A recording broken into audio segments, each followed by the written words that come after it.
नमस्कार, संतोष की रिपोर्ट में आप सबों का स्वागत है। और आज हम संतोष की रिपोर्ट में चर्चा करने जा रहे हैं, क्या वाकई में एक हार इतना गहरा असर डालेगा, किसी ने सपने में भी नहीं सोचा होगा। हम बात बीजेपी की कर रहे हैं। राष्ट्रीय फलक पर हाल के दिनों में जो भी वो निर्णय लिए हैं और जिस तरीके से निर्णय के बाद वापसी किया है, नरेंद्र मोदी जैसे प्रधानमंत्री और अमित शाह जैसे गृह मंत्री रहते हुए इस तरीके की उम्मीद किसी ने नहीं की होगी। खैर, राजनीति में परिस्थिति काफ़ी मायने रखता है। तो आज परिस्थिति ऐसी है कि महज 32 सीट कम क्या आया, वो 56 इंच वाले हमारे प्रधानमंत्री किस तरीके से भीगी बिल्ली की तरह कर रहे हैं। वाकई में यही डेमोक्रेसी की खूबसूरती है कि एक डेमोक्रेसी में तानाशाह बनने नहीं देता है, और अगर आप तानाशाह हो गए तो बहुत ही बिना किसी खून खराबे के, बिना किसी दंगे के, बिना किसी उठापटक के, बिना किसी तख्ता पलट के जनता चुपके से ऐसा ऑपरेशन करता है ना, तो एक से एक हिटलर को हैसियत पर लाया जाता है। अपने देश में इंदिरा गांधी भी एक दौर में इसी तरीके से लगता था कि है ना, India is Indira, Indira is India, वो भी एक दौर था। इस मोदी है तो मुमकिन है, मतलब दोनों का अगर कैरेक्टर देखिएगा, नारा का जो नारा लगाए जा रहे थे उस समय में, तो वो सब आपको कमोबेश एक ही जैसा मिलेगा।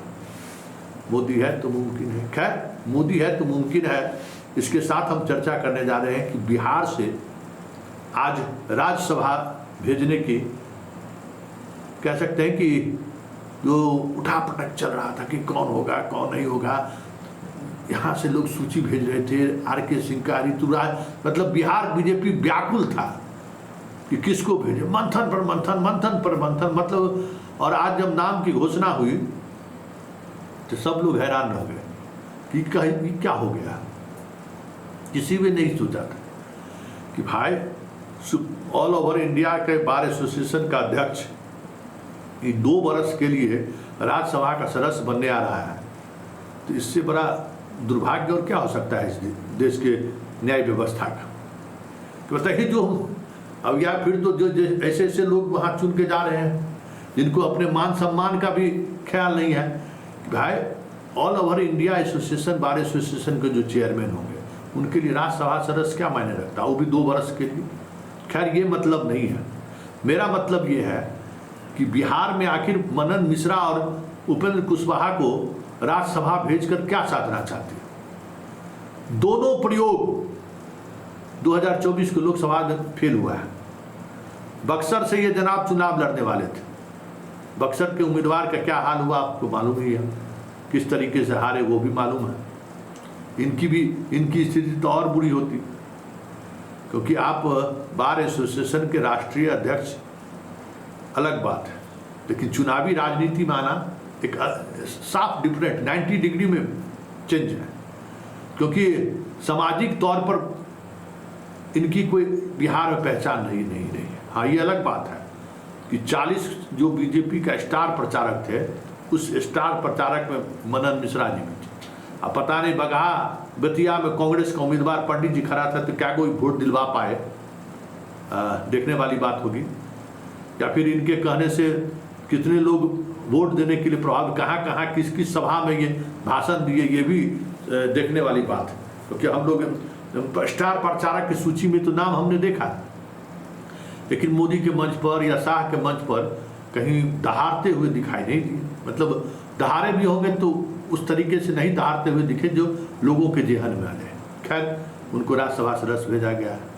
उपेंद्र कुशवाहा पूरे चुनाव में, लोकसभा चुनाव में कुशवाहा बिरादरी NDA को खारिज ही नहीं किया, बुरी तरह से हराया।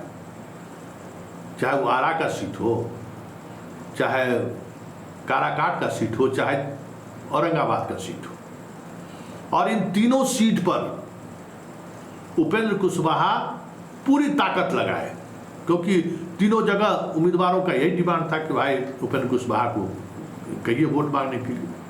तो औरंगाबाद में इनको कुशवाहा के गांव में घुसने नहीं दिया। कमोबेश आरा में भी यही स्थिति रही। तो जब आप कुशवाहा का वोट ट्रांसफर करने में सफल नहीं दिखे तो राजपूत लोग इनको काराकाट में विफल कर दिया। और अगर उपेंद्र कुशवाहा की राजनीति पर अगर गौर करिएगा तो जब जब ये कुशवाहा के क्षेत्र में चुनाव लड़ने गए हैं बुरी तरह से हारे। एक बार सीतामढ़ी में जीते, दूसरे काराकाट में जीते, उसके बाद तो कभी ऐसा सीतामढ़ी में इनकी पार्टी जीती थी, एक बार काराकाट में ये जीते लोकसभा चुनाव, विधानसभा चुनाव जनदाहा जीते, उसके बाद फिर जीत इनको नसीब नहीं हुआ। क्योंकि कभी भी कुशवाहा की राजनीति में जो एक कमिटमेंट होना चाहिए था, इनका राजनीतिक कमिटमेंट विचारों के साथ, वो कभी नहीं दिखा। और जब बीजेपी सम्राट चौधरी को प्रदेश अध्यक्ष, मतलब एक कुशवाहा, और उपेंद्र कुशवाहा, मतलब दो कुशवाहा को लेकर चुनावी मैदान में उतरे और सब के सब फेल हो गए, तो आखिर इस फेल टीम पर भरोसा जताकर शाह क्या संदेश देना चाहते हैं? क्योंकि उपेंद्र कुशवाहा तो काराकाट में भी जो है कहने को कि एनडीए का राजपूत वोट हमको वोट नहीं किया, इनको तो कुशवाहा भी वोट नहीं किया। ये कुशवाहा के भी बूथ पर ये हारे हैं। डोमिनेंट कुशवाहा के डोमिनेंस वाला जो इलाका है उस इलाके में भी ये हारे हैं। इनको तो लोग कुशवाहा समाज ही वहां भी इनको खारिज कर रखा था। और औरंगाबाद का तो वीडियो वायरल हो ही गया कि कहाँ आ गए हैं आप घूमने के लिए, जाइए।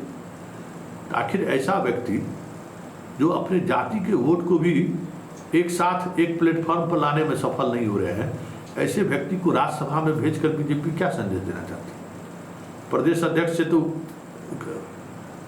गए सम्राट चौधरी, मुरेठा भी उनको खोलना पड़ा, क्योंकि जितना मशक्कत इस बार उपेंद्र कुशवाहा और सम्राट चौधरी को कुशवाहा वोट को एनडीए के साथ जोड़ने में करना पड़ा, उतना हमको नहीं लगता है कि दूसरे किसी नेता को इस तरीके से परीक्षा के दौर से गुजरना पड़ा।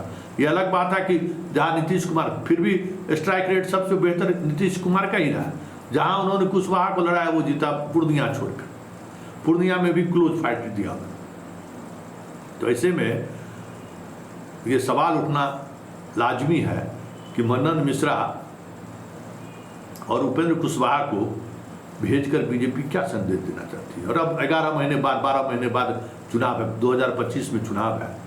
और जिस तरीके से 2020 में टफ चुनाव हुआ था एनडीए के लिए, कुछ कमोबेश इस बार भी कुमार प्रशांत किशोर के आने के बाद लोग कह रहे हैं कि ट्रायंगुलर फाइट हो सकता है। ये तो वक्त बताएगा, लेकिन अगर ट्रायंगुलर फाइट हो गया तो फिर तेजस्वी को सत्ता में आने से कौन रोक सकता है? ऐसे में चुनाव के समय में इस तरीके के महारथी को राज्यसभा भेजकर बीजेपी जो संदेश देना चाहती है वो तो यही संदेश है ना कि जनाब नर्वस 90 के शिकार तो नहीं हो गए।